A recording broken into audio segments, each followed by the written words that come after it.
은혜는 앞선 생에서 맺어집니다. 무언가를 사랑한다는 건 쉬운 일이 아닙니다. 특히 그 사랑이 자식이라는 이름을 가질 때 우리는 더 많은 감정을 품게 됩니다. 언젠가 문득 그런 생각이 듭니다. 이 아이는 왜 내게 왔을까? 그 질문은 기쁨 속에서도 때론 지침 속에서도 되풀이됩니다. 가끔은 아이가 너무 예뻐서, 가끔은 도무지 이해할 수 없어서 그 존재가 신비하게 느껴집니다. 하지만 부처님께서는 이르셨습니다. 인연은 그냥 오지 않느니라. 은혜는 전생에서 맺어지고 사랑은 다시 만남으로 피어나느니라. 자식은 우연히 태어난 것이 아닙니다. 그 아이는 전생의 인연 속에서 이미 깊은 연을 맺고 당신 곁으로 다시 찾아온 존재입니다. 때로는 우리를 웃게 하고 때로는 눈물 짓게 하지만 그 모든 순간은 오래전 약속의 한 장면일지도 모릅니다. 몸이 먼저 기억합니다. 아이를 처음 안았던 그 순간, 작은 숨결과 체온 속에 설명할 수 없는 눈물이 솟아났던 그날, 그건 단지 부모가 되었기 때문이 아니었습니다. 그건 영원히 기억해낸 오랜 기다림의 끝이었기 때문입니다. 부처님께서는 말씀하셨습니다. 사랑은 바라지 않음에서 자라느니라. 아이를 품는 마음은 스스로를 내려놓는 수행이 되느니라. 세상은 때때로 말합니다. 부모란 당연히 아이를 사랑해야 한다고. 하지만 사랑은 강요가 아닙니다. 사랑은 인연이요 자비입니다. 그렇기에 자식은 내가 선택한 운명처럼 느껴지기도 하고 때로는 감당하기 벅찬 거울처럼 내 앞에 서 있기도 합니다. 그 아이가 어릴 때는 매 순간이 감사였고 조금씩 커갈수록 그 감사는 책임과 걱정으로 변했습니다. 하지만 그 모든 변화 속에서도 가슴 깊은 곳에서 피어나는 감정은 단 하나, 이 아이가 무사하길. 그 마음이야말로 전생에서 이어온 은혜의 고리입니다. 부처님께서는 말씀하셨습니다. 참는 자는 스스로의 길을 연다. 자식을 향한 인내는 곧 자비로 가는 문이 되느니라. 우리는 자식을 통해 기다리는 법을 배우고 참는 법을 배우고 가끔은 놓는 법도 배웁니다. 그렇게 매일 조금씩 우리는 부모가 되고 그 아이는 우리 안에서 더 큰 인연으로 자라납니다. 아이의 말 한마디에 가슴이 들뜨고 아이의 얼굴이 어두우면 밤잠을 설칩니다. 그 모든 감정은 지금 이 생에서 처음 겪는 것이 아닐지도 모릅니다. 전생에도 우리는 서로를 그렇게 바라봤을 것입니다. 슬픔 속에서도 기쁨 속에서도 이토록 애틋한 마음으로 말이지요. 삶은 끊임없이 흐릅니다. 그 흐름 안에서 만나고 또 놓고 그러다 다시 만납니다. 자식이라는 존재는 그 만남의 정점에서 우리 앞에 나타난 가장 따뜻한 인연일지 모릅니다. 하지만 기억해야 할 것은 그 인연이 언젠가 또 다른 모습으로 흐를 수도 있다는 사실입니다. 그 아이는 언젠가 자라서 떠납니다. 스스로의 길을 걷고 스스로의 고통을 마주하게 될 것입니다. 우리는 그 곁에 머물 수 없습니다. 다만 한 발짝 뒤에서 그 아이가 무너지지 않도록 기도하는 사람이 되어야 합니다. 그 아이를 낳은 건 육신이었을지 몰라도 그 아이를 품은 건 당신의 마음이었습니다. 그리고 그 마음은 앞선 생에서 이미 그 아이를 여러 번 품어왔던 자비의 결정체일 것입니다. 그 아이는 은혜를 갚으러 왔습니다. 그날 저녁 아이가 방문을 세게 닫고 나갔습니다. 조용한 집안에 문 닫는 소리만이 오래 울렸습니다.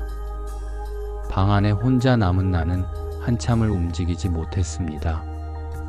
서운함과 미안함이 동시에 가슴을 파고들었습니다. 며칠이 지나고 나서야 그 아이가 왜 그렇게 말했는지 조금은 이해할 수 있었습니다. 그것은 미움이 아니라 기대였습니다. 그 아이가 진짜 하고 싶었던 말은 내 마음 좀 알아줘 였다는 걸 부처님께서는 말씀하셨습니다. 말보다 먼저 듣는 자가 지혜롭고 마음보다 먼저 헤아리는 자가 자비롭느니라. 자식은 세상에서 가장 가까운 타인이자 가장 먼 내 모습이기도 합니다. 나와 다르기에 낯설고 닮았기에 더 아픈 거울. 아이를 이해하려는 마음은 자주 내 생각으로 가려집니다. 나는 이렇게 살았는데 왜 너는?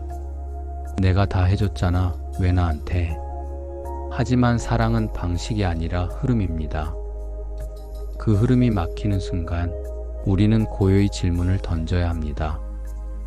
이 아이는 왜 내게 왔을까? 그리고 나는 이 아이에게 어떤 사람인가? 한 어머니가 있었습니다. 어릴 적 아들은 자주 웃었고 조금만 장난을 쳐도 까르르 웃어주었습니다. 하지만 중학교에 들어가면서 그 웃음은 점점 줄어들었습니다. 무뚝뚝해진 아들을 보며 그 어머니는 속으로 자신을 탓했습니다. 내가 뭘 놓쳤을까? 내가 뭘 잘못했을까? 하지만 문득 아들이 잠든 얼굴을 보며 이렇게 생각이 들었습니다. 이 아이는 지금 자기만의 아픔을 지나고 있구나. 그 순간 그 어머니는 더 이상 사랑을 주려 하지 않았습니다. 대신 그 사랑을 기다리기로 했습니다. 부처님께서는 말씀하셨습니다. 진정한 사랑은 기다림 속에서 자라느니라. 말이 닿지 않을 때는 침묵이 길이 되느니라. 우리는 자식에게 최선을 다했다고 믿습니다. 그런데도 어긋나는 순간 서운한 마음이 자비를 덮을 때가 있습니다. 하지만 그때야말로 사랑의 진짜 모양을 확인하는 순간입니다. 아이를 미워하려는 마음이 드는 그 순간 그 마음 밑에는 잘 되길 바라는 마음이 숨어 있습니다. 그걸 꺼내어 말 대신 눈빛으로 건네는 것. 그것이 부모의 자비입니다. 세상의 모든 부모는 처음입니다. 누구도 완벽한 부모로 태어나지 않습니다. 자식도 누구의 자식으로 태어날 준비가 완벽한 것은 아닙니다. 그렇기에 우리는 서로에게 길을 내며 서툴게 사랑을 주고받으며 한 생을 함께 건너는 겁니다. 부처님께서는 말씀하셨습니다. 가장 가까운 인연 안에 가장 큰 수행이 피어나느니라. 때로는 아이에게 상처를 받습니다. 고운 말 한마디 듣지 못한 날, 괜히 손이 가고 발이 먼저 움직이고 그런 날이 반복될수록 우리는 지칩니다.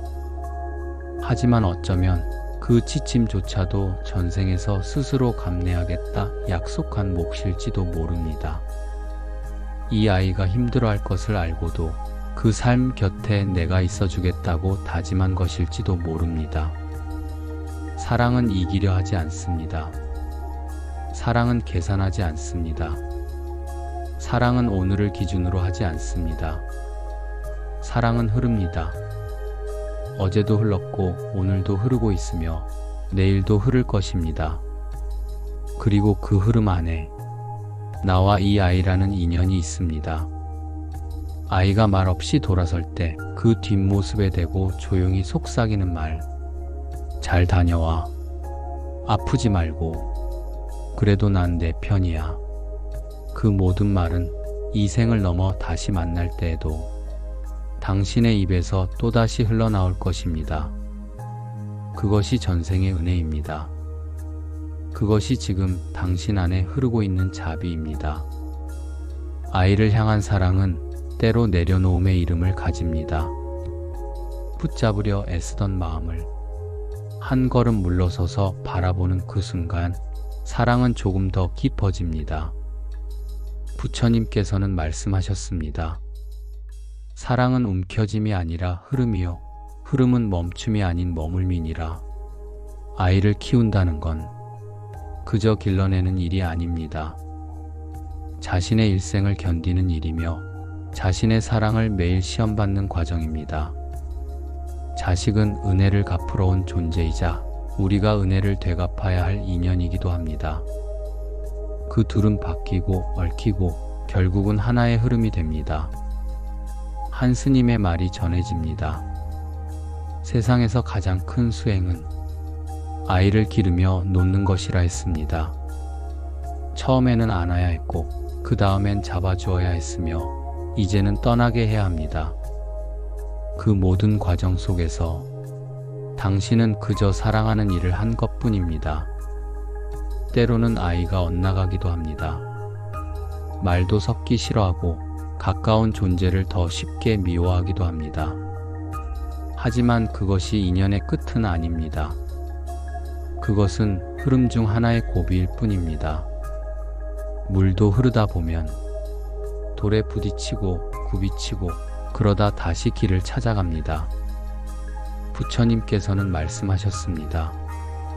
붙잡는 것은 고통이 되고 놓는 것은 깨달음이 되느니라. 어떤 부모는 아이를 품에 안고 기도합니다. 아무 말 없이 그 아이의 등을 쓰다듬으며 제발 무사하기를, 제발 나보다 덜 아프기를, 그 바람 하나에 마음을 다 줍니다. 그 기도는 말이 없어도 전해집니다.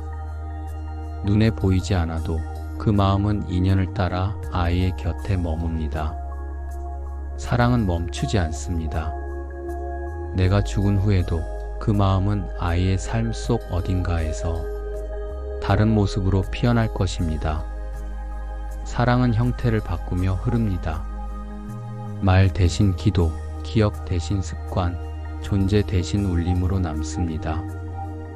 어느 순간 그 아이가 나를 떠나 완전히 다른 길을 간다고 해도 그 인연은 끝난 것이 아닙니다. 삶이 끝나도 그 마음은 언젠가 다른 모습으로 다시 당신을 찾아올 것입니다. 그것이 윤회이며 그것이 업이며 그것이 은혜입니다. 우리는 완벽한 부모가 아니었습니다.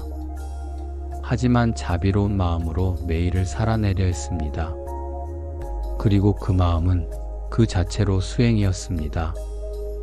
아이에게 더 이상 해줄 것이 없다고 느껴지는 순간에도 기도는 멈추지 않아야 합니다. 기다림은 멈추지 않아야 합니다.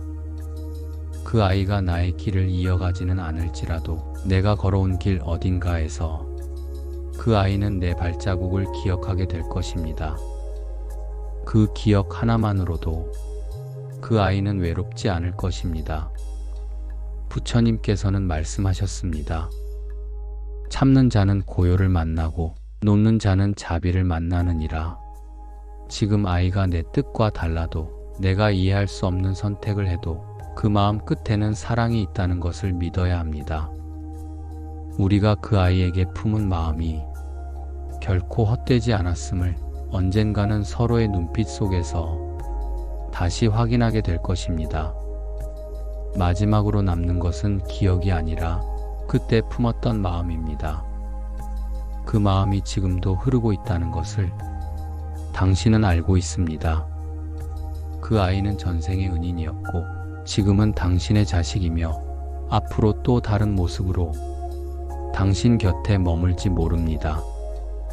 그러니 오늘 하루 아이를 품는 마음에 조금의 자비와 기다림을 더해보세요.